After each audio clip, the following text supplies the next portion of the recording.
இந்த பிஜியை பொறுத்தவரை முழுக்க மாநில அரசின் செலவுகளினால் மட்டுமே, முழு செலவையும் மாநில அரசு மட்டுமே செய்து இந்த முதுநிலை மருத்துவ படிப்புகளுக்கு இன்றைக்கு செலவிட்டு அதை நிர்வகித்து கொண்டிருக்கிறது. இந்த நிலையில் இதை முழுமையாக ஒன்றிய அரசுக்கு தாரை வார்க்கும் இந்த தீர்ப்பு என்பது நிச்சயம் ஏற்றுக்கொள்ளும்படியான தீர்ப்பு இல்லை.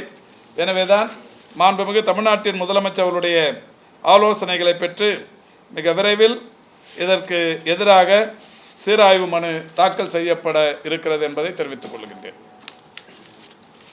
அவங்க என்ன சொல்றாங்கன்னா சார், எம்பிபிஎஸ் மாதிரி கடைநிலை மருத்துவ படிப்புகளுக்கு உள்ளூர் அளவில் வசிப்புடைய ஒதுக்கீடு நியாயமானது. ஆனால் மாநில அரசு செலவு பண்ணி உள்கட்டமைப்பு உருவாகுது. அங்கே இருக்கக்கூடிய தேவை அடிப்படையில் அதை நம்ம ஏற்றுக்கொள்ளலாம். உயர் படிப்புகளுக்கு வந்து ஏற்றுக்க முடியாது. உயர் படிப்பு இப்போ இங்கேருந்து போயிடலான்றீங்களா? அவங்க சொல்கிறது நியாயன்ற மாதிரி இருக்குது உங்களுது. இப்போ நீங்கள் சொல்ல உயர் படிப்பு இங்கேருந்து மாநிலத்தோட உரிமையை நம்ம விட்டு கொடுத்துடலாமா? இல்லைங்க, மாநிலத்தோட உரிமைகள் விட்டு கொடுத்துடலாமா? இங்கே அந்த செலவும் யூஜி படிக்கிறதுக்காக இருந்தாலும் சரி, பிஜி படிக்கிறதுக்காக இருந்தாலும் சரி, மாநில அரசு தான் முழு செலவையும் பண்ணுது. இங்கே செலவு பண்ணி கட்டமைப்பை ஏற்படுத்தி இன்ஃப்ராஸ்ட்ரக்சர்லாம் க்ரியேட் பண்ணி ஒரு இவ்வளோ பண்ணதுக்கு அப்புறமா இது வந்து நீங்கள் ஒன்றிய அரசுக்கு கொடுத்துருங்க இந்த உரிமைன்னு சொன்னால் எப்படி ஏற்றுக்க முடியும்? வேறு எதுவும்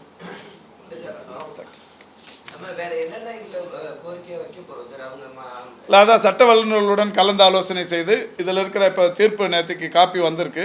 சம்மந்தப்பட்ட துறை அலுவலர்கள் சட்ட வல்லுநர்களோடு பேச இருக்கிறாங்க. பேசி முடிச்சுட்டு இதில் வந்து எந்தெந்த மாதிரி அதாவது தமிழ்நாட்டின் உரிமைகள் எந்த இடத்துலையும் பாதிக்கக்கூடாது.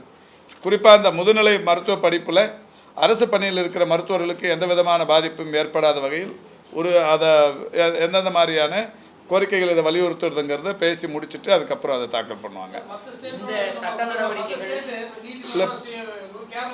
இல்லை, இப்போ இதில் என்ன பிரச்சனைன்னா, மற்ற ஸ்டேட்டில் இப்போ நம்ம பிசி இங்கே சொல்கிறோம், அங்கே பிசி இருக்கிறதில்ல. நம்ம எம்பிசி பட்டியலில் இருக்கிற சமூகங்கள், சாதி சமூகங்கள் மற்ற மாநிலங்களில் இருக்கிறதில்ல. இங்கே நமக்கு எல்லாமே சாதகமாக படுறது அவங்களுக்கு பாதகமாக படும், நமக்கு இங்கே பாதகமாக படுறது அவங்களுக்கு சாதகமாக படும். அதனால் இது மற்ற மாநிலங்களை ஒருங்கிணைப்பது என்பது சரியாக இருக்காது. நம்ம உரிமைகள் பறிப்போகக்கூடாது. இது நம்ம காலங்காலமாக அந்த சமூக நீதியும் இடஒதுக்கீட்டு இந்த உரிமையும் தமிழ்நாடு நிலைநிறுத்தி வருது. இதில் எந்த பாதிப்பும் ஏற்படக்கூடாதுங்கிறதுல மாண்புமிகு தமிழ்நாட்டின் முதலமைச்சர் அவர்கள் உறுதியாக இருக்கிறார்கள். அந்த வகையில் மிக விரைவில் சட்ட வல்லுநர்களோடு கலந்து பேசி இதற்கு எதிரான சீராய்வு மனு ஒன்று தாக்கல் செய்யப்படுகிறது. அரசு மருத்துவர்களுக்கும் நம்ம முதுநிலை மருத்துவ படிப்புல ஒரு இடஒதுக்கீடு அதுவும் இப்போ பாதிக்கப்படும். ஆமாம், எல்லாமே பாதிக்கப்படும். அரசு மருத்துவர்களுக்கு தான் இது பாதிப்பு. அரசு மருத்துவர்களுக்கு இடஒதுக்கீட்டு அடிப்படையில் தரப்பட்டு கொண்டிருக்கிற அந்த உரிமைகள் முழுமையாக பாதிக்கப்படும். அது இல்லாமல் மைனாரிட்டி இன்ஸ்டிடியூஷன்ஸில் அவங்க வந்து தமிழ்நாட்டில் நடத்துகிற அந்த இதுவுமே முழுமையாக பாதிக்கப்படும். ஒட்டுமொத்தமாக 69% இடஒதுக்கீட்டுக்கு இது ஒரு மிகப்பெரிய அளவிலான பின்னடைவை ஏற்படும். ஆல் இண்டியா கோட்டாவே முழுமையாக பல இடங்கள் வந்து தமிழகத்தில் வந்து ஃபில் செய்ய முடியாத ஒரு சூழல் தான் இருந்தது. இப்போ இது போன்ற நேரங்களில் அது எவ்வளவு வேகன்சி உருவாகிறதுக்கு வாய்ப்பு? அதாவது அதுக்காக தான் அவங்க இப்போ நம்ம கையில் 2600க்கும் மேற்பட்ட இடங்கள் நம்ம கையில் இருக்குது. இந்த இடங்களை பறித்து மற்றவர்களுக்கு தர வேண்டும் என்கின்ற அந்த நோக்கத்தோடு செய்யப்படுகிற சூழ்ச்சியாகத்தான் இதை நாம் பார்க்கிறோம். ஆமாம், 100 எடுத்துக்கிறேன்றாங்க. அது இல்லை, நம்ம 100 நம்ம அந்த 50-50 ஏற்கனவே இருக்கிறத தொடரணுங்கிற வகையில் நம்ம சீராய்வு மனு தாக்கல் பண்ண போகிறோம்.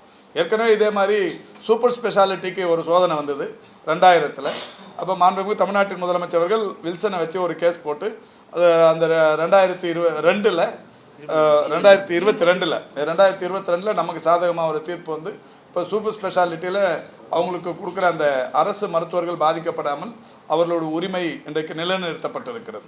அது மாதிரி இதுவுமே தமிழ்நாட்டின் மருத்துவர்களுக்கு, முதுநிலை மருத்துவர்களுக்கு எந்த விதமான பாதிப்பும் வராமல் அதை சீர் செய்வதற்குரிய நடவடிக்கைகளை இந்த அரசு எடுத்து வருது. இந்த ஆண்டு இல்லை, இப்போ ஏற்கனவே 2 ரவுண்டு முடிஞ்சிருச்சு. இப்போ 3rd ரவுண்டு போயின்னு இருக்கு. இந்த ஆண்டு இல்லைன்னு சொல்லிட்டாங்க. இப்போ இருக்கிறது அப்படியே செல்லுபடியானாங்க.